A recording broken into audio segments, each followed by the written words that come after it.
Study IQ IAS, आपका selection हमारा mission. नमस्कार साथियों, बहुत बहुत स्वागत है आपका आज के इस बहुत महत्वपूर्ण विश्लेषण में। साथियों, एक ऐसा बेबी पाउडर जो कि दुनिया भर के करोड़ों माता पिता अपनी आंख बंद करके उस पर भरोसा करते हैं, अब उसी पाउडर को लेकर के लगभग 76,000 कैंसर के दावे किए जा चुके हैं और उन्हें समाप्त करने के लिए $5.5 बिलियन का प्रपोज्ड सेटलमेंट दिया है जॉनसन्स एंड जॉनसन्स ने। लेकिन ठहरिएगा, लेकिन इसका अर्थ क्या यह होता है कि जॉनसन्स एंड जॉनसन्स ने स्वीकार कर लिया कि उसके बेबी पाउडर से कैंसर हो रहा था? अगर कंपनी अपने प्रोडक्ट को इतना ही सुरक्षित मानती है तो अदालत में उसकी स्थिति हाल ही में मजबूत भी हुई थी, लेकिन उसके बाद भी उसने इतना बड़ा सेटलमेंट का ऑफर क्यों दिया?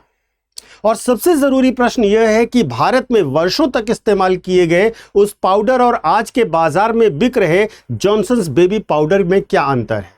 आज की कहानी एक तरह से अगर आप देखें तो एक तरफ हजारों महिलाओं के गंभीर आरोपों की कहानी है जहां पर वो कैंसर के दावे करती हैं, दूसरी तरफ फार्मास्यूटिकल जायंट का डिनायल है और इनके बीच में फंसा हुआ है दोस्तों साइंस का वह सवाल जिसका उत्तर अभी भी किसी हेडलाइन जितना सरल नहीं है। तो साथियों, Johnson's and Johnson's baby powder में अमेरिका में कई सालों से केस चल रहे हैं और वे केसेस जो चल रहे हैं वो ओवेरियन कैंसर से जुड़े हुए मामले हैं और ये मामलों की संख्या कोई मामूली नहीं है। इन मामलों की संख्या है लगभग 76,000 एग्जिस्टिंग क्लेम्स हैं जिनको रिजॉल्व करने के लिए जॉनसन्स एंड जॉनसन्स ने दिया है $5.5 बिलियन का प्रस्ताव कि इन केसेस को समाप्त कर दिया जाए आउट ऑफ कोर्ट सेटलमेंट के लिए। लेकिन यह फाइनल सेटलमेंट अभी नहीं है दोस्तों। इसके प्रभावी होने के लिए जो फेडरल और स्टेट कोर्ट्स हैं वहां पर मौजूद कम से कम 95% एलिजिबल जो क्लेमेंट्स हैं उनकी भागीदारी आवश्यक होगी, तभी यह सेटलमेंट हो पाएगा। सेटलमेंट के अनुसार जॉनसन्स एंड जॉनसन्स ने वादा किया है कि 2027 में अधिकतम $3 बिलियन की पहली पेमेंट इंस्टॉलमेंट वो दे देगा और बाकी इंस्टॉलमेंट्स वो 2028 से आगे करेगा। कुछ प्लेंटिफ्स के वकीलों के अनुसार क्वालिफाइंग क्लेम्स और पार्टिसिपेशंस के आधार पर अगर हम देखें तो अंतिम पे ऑफ जो है जॉनसन्स एंड जॉनसन्स का लगभग $5.5 बिलियन से बढ़कर $7 बिलियन तक या उससे भी ज़्यादा हो सकता है। इसीलिए अभी तक जो न्यूज़ है उसके हिसाब से जो $5.5 बिलियन का दावा आ रहा है वह कोई अपर लिमिट नहीं है। और यहाँ पर एक महत्वपूर्ण क्लैरिफिकेशन मैं देना चाहूँगा जो बहुत ज़रूरी है। यह सेटलमेंट कोई कोर्ट द्वारा लगाया गया जुर्माना नहीं है दोस्तों, यह कंपनी द्वारा दोष स्वीकार करना भी टेक्निकली नहीं है। यह मुकदमों को अदालत के बाहर रिजॉल्व करने का एक मेथड होता है, एक सेटलमेंट प्रोसेस होता है।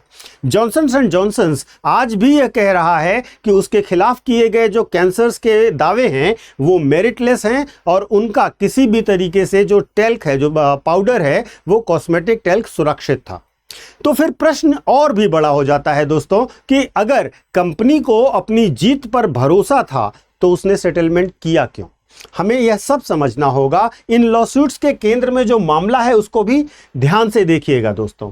यह कोई सामान्य स्किन एलर्जी या इरिटेशन का मामला नहीं है दोस्तों। दावा यह किया जा रहा था कि लंबे समय तक जेनाइटल या पेरिनियल एरिया जो होती है यानी कि शरीर के निजी हिस्सों के आसपास के एरिया में टेल्क बेस्ड पाउडर का इस्तेमाल करने से महिलाओं में ओवेरियन कैंसर का खतरा बढ़ गया। अब महत्वपूर्ण रूप से साथियों, कुछ मुकदमों में यह भी आरोप लगाया गया कि कॉस्मेटिक टेल्क में एबेस्टॉस भी मौजूद था और यहां पर एक डिस्टिंक्शन करना, एक अंतर करना बहुत महत्वपूर्ण हो जाता है कि टेल्क में और एबेस्टॉस में क्या प्रॉब्लम आती है। तो साथियों, टेल्क एक प्रकार का जो होता है वो प्राकृतिक मिनरल होता है। इस प्राकृतिक मिनरल में सबसे महत्वपूर्ण रूप से जो मॉइस्चर एब्जॉर्ब करने की क्षमता होती है, फ्रिक्शन कम करता है और इसी कारण इसको जो प्रयोग किया जाता है बेबी पाउडर्स में, फेस पाउडर में और अनेक कॉस्मेटिक प्रोडक्ट्स में इसका इस्तेमाल किया जाता है। लेकिन टेल्क की खदानें अक्सर जो हैं वो एबेस्टॉस के डिपॉजिट्स के नज़दीक भी होती हैं और यदि माइनिंग और प्योरिफिकेशन और टेस्टिंग सही से नहीं की जाती है तो क्या होता है कि टेल्क के एबेस्टॉस से कंटामिनेटेड होने के चांसेस बहुत ज़्यादा बढ़ जाते हैं। अब साथियों, और एबेस्टॉस की अगर हम बात करें तो ये कोई साधारण केमिकल नहीं है दोस्तों, यह प्रमाणित कार्सिनोजन है यानी कि कैंसर उत्पन्न करने की क्षमता वाला पदार्थ है।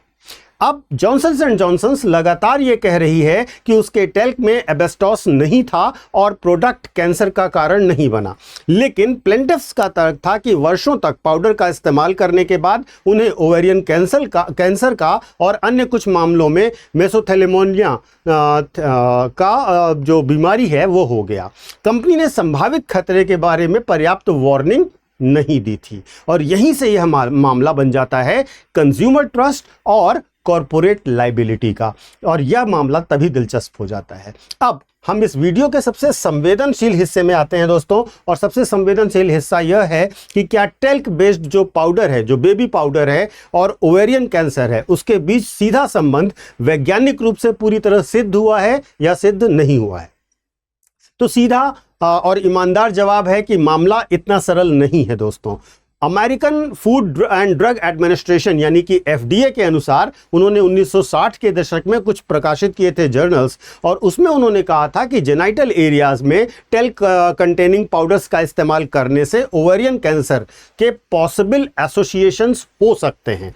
यह था 1960 के दशक में FDA का कहना। लेकिन FDA यह भी साथ साथ कहता है अपने इसी पेपर में कि इन स्टडीज ने निर्णायक रूप से यह सिद्ध नहीं किया है कि टेल्क ही कैंसर का कोई कारण हो सकता है, और इसका कोई संबंध बिल्कुल सीधा ऐसा नहीं है कि कौन से फैक्टर्स ज़्यादा प्रभावित करते हैं, और इस पर रिसर्च की आवश्यकता है, ये जर्नल ने कहा।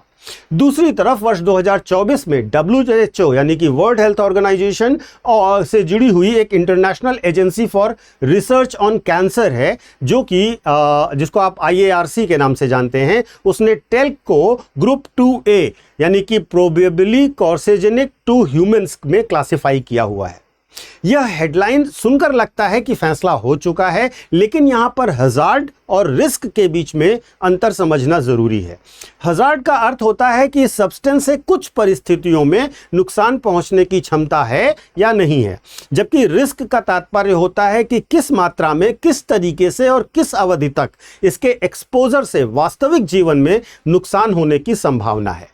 IARC ने स्वयं कहा कि ह्यूमन जो स्टडीज करी उसमें उन्होंने कहा कि ओवेरियन कैंसर के लिए इसके बहुत लिमिटेड एविडेंसेस मिले हैं, एनिमल स्टडीज और अन्य स्टडीज में अधिक ज़्यादा सबूत मिले हैं, लेकिन ह्यूमन स्टडीज में रिपोर्टिंग बायस, एबेस्टॉस कंटामिनेशन और दूसरे कन्फ्रंटिंग जो फैक्टर्स हैं वे पूरी तरीके से बाहर शोध से नहीं किए जा सकते। इसीलिए यह कहकर कि हर टेल्क पाउडर कैंसर करता है, वास्तव में यह वैज्ञानिक रूप से अभी तक सही नहीं माना जा सकता, लेकिन यह कहना भी गलत होगा कि हर चिंता के लिए साइंटिफिक एविडेंस मौजूद है ही नहीं। सच्चाई इन दोनों के बीच में कहीं पर एग्जिस्ट करती है दोस्तों। अब इसके आगे इस सेटलमेंट की कहानी को जो सबसे ज़्यादा दिलचस्प बनाता है दोस्तों मामला, वह है कि जॉनसन एंड जॉनसन की यह डील किसी एक तरीके से ताज़ा कोर्ट रूम के डिफीट से नहीं निकली है। इसमें क्या हो रहा है, यह कंपनी ने हाल में अपने कई मामलों में अगर देखा जाए तो हाल फिलहाल में कंपनी ने अपने कई मामलों में इसमें विजय भी प्राप्त की है, महत्वपूर्ण लीगल विक्ट्रीज उन्हें मिली है। कुछ इंडिविजुअल ट्रायल्स में कंपनी के कुछ प्लेंटिफ्स के जो केसेस हैं वहां पर इरिटेशन को डिस्क्वालीफाई किया गया है। जनवरी 2026 में फेडरल कोर्ट ने प्लेंटिफ को यह दिखाने को कहा कि प्रत्येक इंडिविजुअल केस में टेल्क से स्पेसिफिक मूवमेंट का ओवेरियन कैंसर कैसे कॉज किया, ये प्रूव कीजिए। यानी कि जनरल एसोसिएशन दिखाना अलग बात है, लेकिन अदालत में यह प्रूफ करना कि इस व्यक्ति का कैंसर इसी प्रोडक्ट से हुआ है, यह एक बहुत ही कठिन लीगल टेस्ट बन जाता है। और फिर महत्वपूर्ण रूप से मोड़ आता है जब जॉनसन एंड जॉनसन ने बार्गेनिंग पोजीशन मजबूत जब उसकी दिखाई दे रही थी तो फिर सेटलमेंट का निर्णय ले लिया। अब मुद्दा यह है कि जब उसकी पोजीशन इंपॉर्टेंट तौर पर महत्वपूर्ण मजबूत थी और कोर्ट भी उसके फेवर में डिसीजन दे रहे थे, तो वह सेटलमेंट का निर्णय क्यों लेती है? क्योंकि कॉरपोरेट लिटिगेशन में यह मायने नहीं रखता कि अंत में जीत कौन रहा है, यह भी मायने रखता है कि जीतने में कितना वर्ष, कितना लीगल खर्च और कितनी ज़्यादा मैनेजमेंट एनर्जी और ब्रांड रेपुटेशन पर फर्क पड़ा। हजारों अलग अलग मुकदमे जब वर्षों तक चलते रहते हैं, दशकों तक चलते रहते हैं, अलग अलग ज्यूरीज अलग अलग वर्डिक्ट दें और कुछ महीने बाद बेबी पाउडर, कैंसर, ऐसी हेडलाइंस न्यूज़पेपर्स में अगर निकलती रहें तो यह किसी ग्लोबल हेल्थ केयर कंपनी के लिए एक परमानेंट रेपुटेशन का लायबिलिटी बन जाता है दोस्तों। इसीलिए कंपनी का आर्ग्यूमेंट यह है, कंपनी का जो पक्ष है वो यह कहता है कि सेटलमेंट्स गिल्ट का जो सेटलमेंट किया जा रहा है वो गिल्ट को मानना नहीं है, बल्कि अनसर्टेनिटी को समाप्त करने की कीमत हम दे रहे हैं। वहीं प्लेंटिफ्स के लॉजिक अलग हैं, मुकदमा करने वालों के लॉजिक अलग हैं कि अलग अलग ट्रायल लड़ने की जगह पर वे एक तरीके से क्वालिफाइंग क्लेमेंट को अपेक्षाकृत जल्दी कंपनसेशन मिल जाते हैं और इसलिए वे सब मिलकर मुकदमे कर रहे थे। यानी कि दोनों पक्ष साइंस के सहमत होते हुए बिना भी पैसे और समय पर समझौता कर सकते हैं, जिस पर ये लोग आगे बढ़ रहे हैं। अब वह प्रश्न जो भारत से जुड़ा हुआ है और भारत के हर हाउसहोल्ड, हर घर के लिए महत्वपूर्ण है, क्या आज बाजार में मिलने वाले जॉनसन्स बेबी पाउडर वही टैल्क बेस्ड पाउडर है जिसे लेकर ये कानूनी मुकदमे दर्ज किए गए थे? उत्तर है नहीं।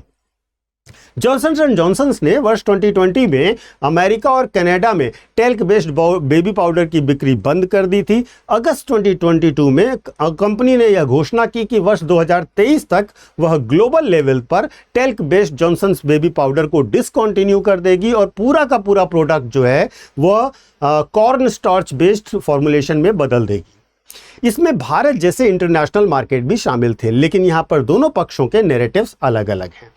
क्रिटिक्स यह कहते हैं कि लगातार मुकदमेबाजी और सेफ्टी कंसर्न्स के कारण कंपनी पर टैल्क छोड़ने का दबाव बना और इसी कारण जॉनसन्स एंड जॉनसन्स ने इसको छोड़ा, जबकि जॉनसन्स एंड जॉनसन्स का कहना है कि यह world wide portfolio assessment, consumer preference और जो कॉमर्शियल सिंप्लीफिकेशन है उससे जुड़ा हुआ मामला है। कंपनी ने टैल्क की सेफ्टी पर अपनी पुरानी पोजीशन को अभी तक नहीं बदला है। इसीलिए कंज्यूमर के लिए ब्रांड नेम ज़्यादा महत्वपूर्ण होता है। हमें ध्यान देना चाहिए, ब्रांड नेम से कहीं ज़्यादा महत्वपूर्ण हमारे लिए क्या है, वह है इंग्रेडिएंट का लेबल। पुराने टेल्क प्रोडक्ट्स और वर्तमान कॉर्न स्टार्च बेस्ड प्रोडक्ट दोनों में केवल एक ही चीज़ कॉमन है और वह है फैमिलियर बोतल और उसका लोगो। लेकिन यहाँ पर यहीं पर हमें अंतर करना होगा। भारत में अगर हम बेबी पाउडर्स की बात करें दोस्तों, तो भारत में बेबी पाउडर को वर्षों तक हाइजीन नहीं बल्कि एक तरीके से पेरेंटिंग रिचुअल की तरह इस्तेमाल किया जाता रहा है। बच्चों को नहलाने के बाद उनको वो पाउडर लगाना, गर्मियों में प्रिंकली हीट से बचने के लिए पाउडर का इस्तेमाल करना और फ्रेगनेंट को क्लीनलीनेस से जोड़ देना, यह कंज्यूमर बिहेवियर का एक एडवर्टाइजिंग और परंपराओं से बना हुआ मिक्सचर है। यहाँ पर महत्वपूर्ण रूप से समझिएगा दोस्तों कि इस पूरे विवाद में भारत के लिए 4 महत्वपूर्ण लेसन्स बनते हैं। पहला यह है कि किसी भी ब्रांड की रेपुटेशन साइंटिफिक एविडेंस का सब्स्टिट्यूट नहीं हो सकती। दूसरा यह है कि किसी प्रोडक्ट के खिलाफ हजारों मुकदमे हो जाना अपने आप उस प्रोडक्ट को गिल्टी साबित नहीं करता। कोर्ट्स में एलिगेशन, साइंटिफिक एसोसिएशन और इंडिविजुअल कैजुएशन का 3 अलग अलग लेवल प्रूफ करना पड़ता है। तीसरा यह है कि कंज्यूमर प्रोडक्ट रेगुलेशंस केवल प्रोडक्ट अप्रूवल तक सीमित नहीं रहना चाहिए। रॉ मटेरियल की सोर्सिंग, उसकी कंटामिनेशन टेस्टिंग और मैन्युफैक्चरिंग स्टैंडर्ड्स के साथ साथ पोस्ट मार्केट का जो इन्फॉर्म्ड एक सर्विलांस है वह होना चाहिए। और चौथा सबसे महत्वपूर्ण पार्ट है इंग्रेडिएंट लेवल का, जहां पर हमें इंग्रेडिएंट लेवल पढ़ना चाहिए। हेल्थ कॉन्शियस लाइफस्टाइल ट्रेंड नहीं है दोस्तों, वास्तव में हेल्थ कॉन्शियसनेस जो है वह इन्फॉर्म्ड कंज्यूमर सिटीजनशिप है। यदि किसी पाउडर का इस्तेमाल लंबे समय से बच्चों पर किया जा रहा है तो पाउडर को हवा में उछालकर सीधे बच्चे के चेहरे पर लगाने से बचना चाहिए, क्योंकि इस फाइन पाउडर में, किसी भी फाइन पाउडर में जो इन्हेलेशन होता है वो रेस्पिरेटरी इरिटेशन का खतरा तो होता ही होता है। तो इस बात का भी हमेशा हमें ध्यान रखना चाहिए। अब इस पूरे डिस्कशन से और इस पूरी न्यूज़ एनालिसिस से अगर आपको कुछ बेहतर नॉलेज मिला है तो अपने विचार भी कमेंट करके शेयर कीजिएगा और इस वीडियो को भी मैक्सिमम लोगों तक पहुंचाने का प्रयास कीजिएगा, जिससे एक बड़ा भ्रम और एक बड़ी सच्चाई बच्चों के मन में, लोगों के मन में क्लियर हो सके। मैं आपको एक छोटा सा अनाउंसमेंट देना चाहता हूं। जो बच्चे यूपीएससी की तैयारी कर रहे हैं उनके लिए हमारे यहाँ गुरु कृपा सेल चल रही है गुरु पूर्णिमा के अवसर पर, और इस गुरु कृपा सेल में आपको 50% फीस में डिस्काउंट दिया जा रहा है और उसके साथ साथ साथ डबल वैलिडिटी भी हर एक कोर्स पर दी जा रही है। और एक और सबसे खास बात यह है कि रैंकर्स के द्वारा आपको मेंटरशिप भी दी जा रही है।